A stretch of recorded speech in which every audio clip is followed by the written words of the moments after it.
নদী ভাঙ্গন যেন কাল হয়ে দাঁড়িয়েছে চর গিরিশবাসীর জন্য। একদিক দিয়ে নদীর পানি বাড়তেছে, আর অন্যদিক দিয়ে ভাঙ্গন যেন থামার কোনো প্রকার নামই নিচ্ছে না। দিন যত গড়াচ্ছে ভাঙ্গনের তীব্রতা ততই বৃদ্ধি পাচ্ছে।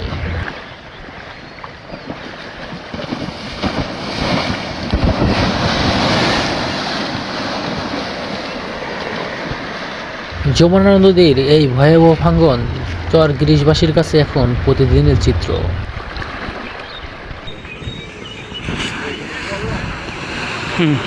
আমার দেশ এভাবেই যমুনার ভয়াবহ ভাঙ্গনে প্রতিদিন নিঃস্ব হচ্ছে অসংখ্য মানুষ। চর গিরিশের প্রায় 5 থেকে 600 মিটার জায়গা ইতিমধ্যে নদীগর্ভে বিলীন হয়ে গিয়েছে।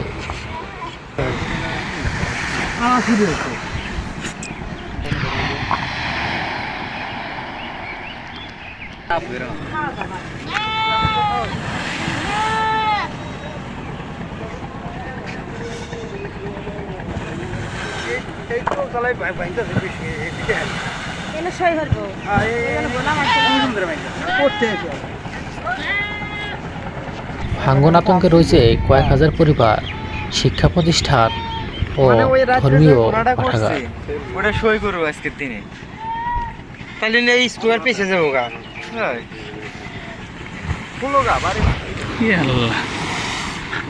যদি এখনো এই ভাঙ্গন রোধের জন্য কোনো ব্যবস্থা গ্রহণ করা না হয়, তাহলে ভরা বর্ষা মৌসুমে হয়তো এই চর গিরিশ অঞ্চলটি সম্পূর্ণরূপে বিলীন হয়ে যাবে এই ভয়াবহ যমুনায়।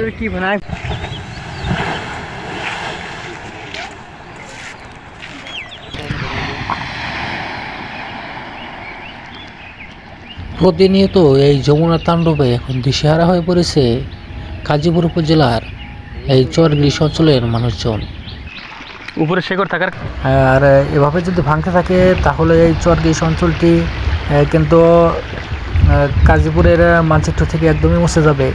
কারণ বর্তমানে যে পরিমাণে ভাঙন হচ্ছে তাতে বোঝাই যাচ্ছে যে ভাঙন কোনোভাবেই রোধ করা যাচ্ছে না। আর এখানে সরকার কর্তৃক কিন্তু কোনো প্রকার পদক্ষেপ গ্রহণ করা হচ্ছে না, না আসছে কোনো প্রকার জিও ব্যাগ, না আছে পাথর ডাম্পিং। আর এখানে মাঝে মধ্যে 2-1 জায়গায় জিও ব্যাগ ফেলা হয়, কিন্তু সেগুলো নামে মাত্র। আর জিও ব্যাগ ফেললে হয়তো বা 2-4 দিন পর দেখা যায় যে আবার সেগুলো উদা হয়ে যায়। সুতরাং এখানে স্থায়ী একটি বাঁধ নির্মাণ না করা হলে তাহলে এই চর গিরিশ অঞ্চলটিকে আর কোনোভাবে রক্ষা করা সম্ভব হবে না। এই দেখুন, এই দিকটাতে দেখুন কীভাবে ভাঙন হচ্ছে। এই দেখুন, এটিও কিন্তু নদীগর্ভে চলে যাবে। এভাবেই কিন্তু একের পর এক মাটি নদীগর্ভে বিলীন হয়ে যাচ্ছে। আর এই যমুনার ভাঙ্গন কিন্তু এখন এই চর গ্রীষ্মের এখন নিত্যদিনের সঙ্গী হয়ে গিয়েছে। অতি দ্রুত এই চর গ্রীষ্মে একটি স্থায়ী বাঁধ নির্মাণ করা হয়, যাতে চর গ্রীষ্মবাসী এই ভাঙ্গন থেকে রক্ষা পেতে পারে।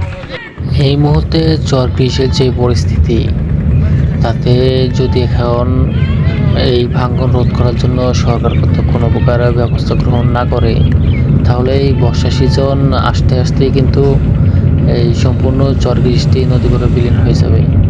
কারণ বর্তমানে বর্ষা সবেমাত্র শুরু, তাতেই যে পরিমাণে ভাঙ্গন হচ্ছে, আর যখন বর্ষা সম্পূর্ণরূপে শুরু হবে তখন এখানে কী পরিমাণে ভাঙ্গন হবে। সুতরাং এলাকার মানুষজনের দাবি এখানে এই ভাঙ্গন রোধ করে এখানে এই সম্পূর্ণ অঞ্চলটিতে একটি স্থায়ী একটি বাঁধ নির্মাণ করে দেওয়া হোক।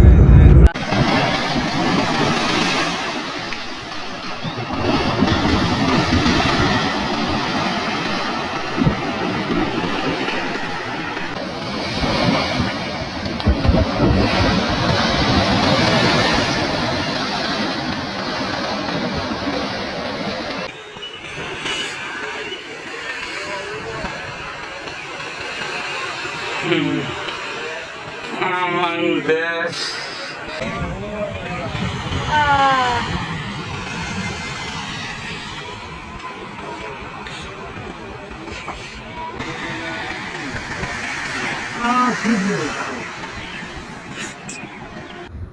চর গিরিশের বর্তমানে যে তীব্র ভাঙ্গন শুরু হয়েছে, এই যমুনার ভাঙ্গন যদি কোনো মতে রোধ করা না যায় এখন, তাহলে এই বর্ষা সিজন শেষ হওয়ার পরে সিরাজগঞ্জ জেলার গাজীপুর উপজেলাধীন এই চর গিরিশ নামে আর কোনো অঞ্চলিক মানচিত্রে খুঁজে পাওয়া যাবে না। সুতরাং যত দ্রুত সম্ভব এটার একটা বিহিত করা উচিত।